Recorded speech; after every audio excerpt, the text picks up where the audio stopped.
This is the Cubs Postcast, your instant game reaction for the Chicago Cubs. Part of the Locked On Podcast Network. Your team every day. Welcome into the Locked On Cubs Postcast here on the Locked On Cubs YouTube channel. Joe George here with you. A disappointing loss for the Cubs as they lose 5-4. Brad Keller, who's normally nails, gives up a home run there in the ninth, and the Cubs had an opportunity there in the bottom of the ninth to get it done. And honestly, they should have won this game. This is another one of those games for the Cubs that they've had quite a few of them this season that ends up just being disappointing. There's a lot to get through in this game. We'll talk about the good, the bad, the PCA, we'll call it. Frustrating. I'm frustrated with Pete Crow Armstrong. We'll talk about him towards the back end of the show. And plus, you guys will be welcome into the show as well here live on YouTube in the comment section. So if you're going to pin the blame on someone today, there's really a bunch of guys you can look at. Colin Rea was fine, giving up 3 earned runs in 5 innings. The ball was flying out, obviously, a little bit. He was okay in this game. He wasn't great, obviously, but it's just a disappointing day for your bullpen. Porter Hodge gives up a home run. Brad Keller gives up a home run, and you're just not getting – you need like ace performances from these guys. I mean, look, Brad Keller, that's the first run he's given up with since the post All-Star break part of the season. It's been like 2 months basically since he's given up a run. So he's been nails for you. I think he should be the closer. Obviously, they've kind of gone with Kittredge a little bit there, but just the bummer. Porter Hodge has been really good for the most part. Gives up a home run to Caminero, who hit his 43rd home run of the season. So there's parts of the bullpen that are to blame with for sure in this loss. But to me, ultimately, this game is going to come down to what happens there in the bottom of the ninth inning. You've got a chance to win this game, and you should have won it. Dansby Swanson has an incredible at-bat. I mean, he's down early in the count. He battles back. He gets to first base on the walk. He steals second. There's a drop on the transfer, but he probably would have been safe anyway. So you've got a runner on second base with no outs. You're down by 1 run. You've got to win this game at this point in the season because there's only 15 games left in the year. So he's on second base with no outs. Willie Castro, he gets a walk and the ball gets away from the catcher. So it's first and third with no outs in the inning. You have to score even more so at this point. The Rays are essentially gifting you runs, gifting you opportunities. The Cubs got nothing in this inning. Matt Shaw grounds out to third base. Before the show even started, I saw the YouTube chat going off here about what Dansby Swanson should have done. So Matt Shaw, who's been struggling in September, hitting below 200, he goes out there and he hits it right to the third baseman. Dansby takes off on contact. Now, I guess there's 2 sides to this argument, right? He should have turned back to third base. Matt Shaw is probably safe at first with his speed on the double play, but instead Dansby gets caught in a pickle and he's out at the on the base pass. So you got a runner on first and second with 2 outs. Okay. So Dansby could have stayed there at third. Maybe it's first and third with 1 out. But regardless, it's first and second with 2 outs. And Michael Busch is coming up to the plate. You've got your top 2 hitters in your lineup, Busch and Happ, coming out to the plate because Kyle Tucker's out. That's what you're going with. You still should win this baseball game, regardless of what Dansby Swanson does on that play. Yes, it would have been nice to have a runner at third, but at the end of the day, Michael Busch and Ian Happ both out. It doesn't matter, right? Like Michael Busch really struck out twice. He was given a gift there and still gets the check swing out, so you can't get anyone over. And then Ian Happ is out as well. So Dansby Swanson deciding to take off is not the difference maker there. It's just the guys behind him didn't produce. Castro did his job. Dansby did his job. And you should have got the win against the Rays and taken a 2-0 series lead where you're going to try to win the series tomorrow. But they just weren't able to do that. Now, there's some fun stuff that happened in this game. We'll hit on that here. So we talked about the bullpen. We talked about the ninth there. Moises Ballesteros hitting that home run. Bad play by Rizzo, though. But it was awesome seeing that ball go right to Rizzo. So Ballesteros, that's a positive for this game. Busch did go deep. Dansby came through with runners on. So it's weird that the offense lost this game, in my opinion, but the lineup did also kind of do enough. This is an all-encompassing loss for the Cubs. Colin Rea giving up 3 runs, the bullpen giving up 2 runs, and the lineup not coming through when you're up there. And the injuries have piled up. We'll see. We'll wait and see with Owen Casey if he's hurt. I know he's taken out for Castro, but that play, we're going to talk about it here after we take the break about PCA, but like he might have been hurt, or if he's just taken out for defense for Castro, I don't understand. But the positive with this one, and it's a positive in the fact that I know Seiya Suzuki's not feeling great, but Ballesteros is, to me, more than anyone else of Owen Casey, Kelvin Alcantara, he has earned a spot in this lineup already. They need to find a way to have him play every single day. Kyle Tucker's not going to be activated on Tuesday. So this whole, he might come back in a couple days, is now going to extend past his injured list date. So Suzuki should be in right field. Ballesteros should be your DH because Suzuki's going to play every single day, right? Like I know everyone's going to want Owen Casey in right field. At the end of the day, like asking these rookies to come through and be the savior for the Cubs, I think it's a lot of pressure on them. And it's the guys currently on the roster that have been here that need to step up and play much better. Ryan says, sit PCA. Look, he's struggling. He's struggling at the plate. I would like to see Craig Counsell move him down in the order. Nico keeps coming through. If you just like scroll through Cubs highlights, it feels like every single time something good is happening for the Cubs, most of the time Nico Horner is involved. I would move Nico. I would start moving everybody up in the lineup, including Ballesteros, and I would move PCA down. Move him down to lower in the lineup at this point. He's not playing well offensively, and he's not playing well defensively. Let's see. PCA hitting cleanup is a travesty. Yeah, I don't love it. I don't love it. I really don't understand that reasoning behind it. You can have him in the lineup. Like you want to have, this might sound harsh, a supposedly great defender in center field, because I'm frustrated, in PCA in there, but he doesn't have to hit cleanup. He can hit lower in the order. It's not why the Cubs lost this game. He doesn't even come up there in the bottom of the ninth, but he does not need to be hitting fourth. Ballesteros, frankly, has earned more of a right to be hitting in the fourth spot than PCA at this point. Kevin says, play Mo Baller till Tucker comes back. Also put him on the playoff roster. I think he will be on the playoff roster. I would be fine with that. They should have kept Owen when he was on fire then. Yes, earlier in the season. I totally agree. O'Reilly says, when you're running 20 miles per hour and trip over PCA, you get a bit shook. He'll be all right. Yeah, we hope so. We'll wait to hear what Craig Counsell officially says, but it was not a great play out there. And we'll take our break here, and we'll talk about Pete Crow Armstrong and more about him, not just his struggles at the plate, because they're clear and very evident, but he needs to get it together in the outfield.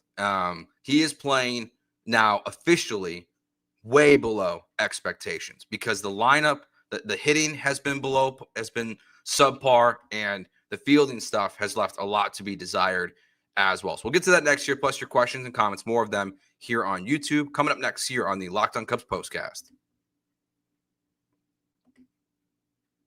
Today's show is brought to you by Nutrafol. You've probably seen a million ads for hair growth products and thought, sure, like that actually works. There are so many products out there, and it's hard to know which ones are actually going to do anything. That's why you should give Nutrafol a closer look. Nutrafol is the #1 dermatologist recommended hair growth supplement brand, trusted by over 1.5 million people, and it's not just hype. This is a supplement clinically tested that targets the root causes of thinning and shedding with a proactive approach. You can see thicker and stronger hair with less shedding in just 3 to 6 months with Nutrafol. For a limited time offer, Nutrafol is offering Locked On MLB listeners $10 off your first month subscription and free shipping when you go to Nutrafol.com and enter the promo code LOCKEDONMLB. That's Nutrafol.com. Promo code LOCKEDONMLB. This episode is brought to you by FanDuel. The NFL season is here, and FanDuel is making sure you're ready for kickoff with a can't-miss offer. Right now, new customers can bet just $5, and if your bet wins, you'll get $300 in bonus bets to use across the app. So are you ready to play? Download the FanDuel app now by visiting FanDuel.com to get started. That's FanDuel.com to place your first $5 bet. All right, let's talk about what we're seeing here from Pete Crow Armstrong. There's been a lot of plays for him recently that I think have left a lot to be desired. Now, look, PCA is going to go out there and he's going to make those, those 5-star catches, right? Where there's under 20% catch probability. He can make the splashy play. But what we're seeing from him right now is I'm frustrated. Let's go back a couple games, right? The play with Ian Happ, where PCA is clearly frustrated because he sees Ian Happ in his peripheral and the ball drops, and he's talking to himself or he's yelling at Ian Happ. It's not totally clear what's happening, but there is a clear conversation being happened because Marquis was showing it on the broadcast. He's unhappy. But it just seems like this, and we talked about it after that game. There seems to be a communication gap between whether it's Tucker or Suzuki, whoever's in right field, and whoever's in left field with PCA. But in this game, another one where he's going to have to learn to read the ball a little bit better in the outfield. The play where it bounces off the wall because he totally doesn't see it, then the ball bounces away from him, so you've got a runner on third base with no outs, and that helps the Rays get on the board even more, and really is one of the things that starts to come back in this game. Again, it's not all on PCA. There's other things that happened in this game, but that misplay is kind of what starts the trickle-down effect of the Rays being able to come back against the Cubs. So that's a bad play. That's later in the game. But the one that bothers me, honestly, the most is what we were just talking about with Ian Happ. Owen Casey makes an incredible catch in right field. But here comes PCA sliding in for no reason, and it looks like, because I didn't see a close-up angle, it looks like Owen Casey trips and then basically goes headfirst into the ivy. And then he leaves the game in the 6th inning for Willie Castro. Again, as we're live here, we don't have for sure know of what's happening, with him, if he's hurt or if that was a Craig Counsell decision. I think the Craig Counsell decision would be worse, honestly. But 2 really bad plays from PCA in the outfield today. He just needs to be better. He raised the expectations for him. And because of what he can do in the outfield and making plays that are absolutely incredible, he can do things that other center fielders cannot do in this league. He can track down balls like nobody. He's got a cannon for an arm like we've seen this year.